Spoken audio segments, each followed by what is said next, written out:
السلام عليكم. بص يا ست الكل، البنوتة العسل. لما يجيلك ان شاء الله ابن الحلال، ما تحطوش في اختبارات.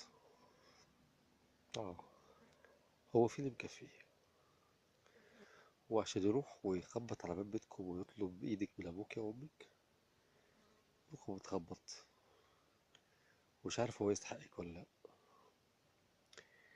فما تزودهاش عليه، ما تقلهاش عليه. شايفه في عينه طموح، شايفه راجل جد، شايفه راجل ملتزم. مش ملتزم يعني دين، ها، مش بالشكل. ملتزم اخلاقيا، يعني في سنة انفلات بسيطة تعدي، سنة بسيطة، أكتر من كده لا.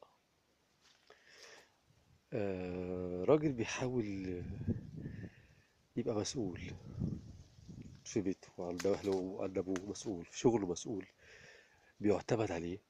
مش مش شخص غير لا يعتمد عليه، ما يعتمدش. يعني في واحد اللي حواليه هم اللي بيعملوا له كل حاجة، هم اللي بيدوروا له على الشغل، هم اللي مش عارف ايه، وهم اللي بيدخلوا جماعة عشان وفي واحد هو اللي بيحاول، هو اللي بيعافر، هو اللي ده هتبقى صفة كويسة فيه.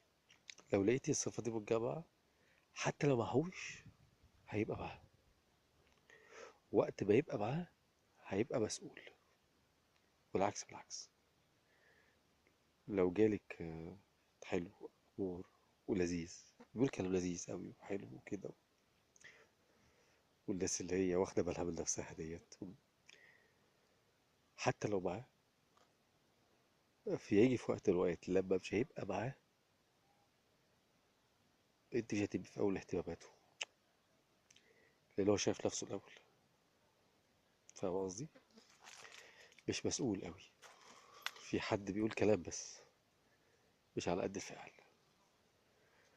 وفي حد بيشتغل وما بيقولش. واللي زي دول كتير ومظلومين، اللي هو تلاقيه بيحاول وبيكافح وبيروح وعايز يكبر وعايز يجتهد وبيحاول يبر بأهله وأبوه وأمه، ويحاول يبقى جدع مع أصحابه. ممكن ميبقاش معروف، عادي، راجل عادي.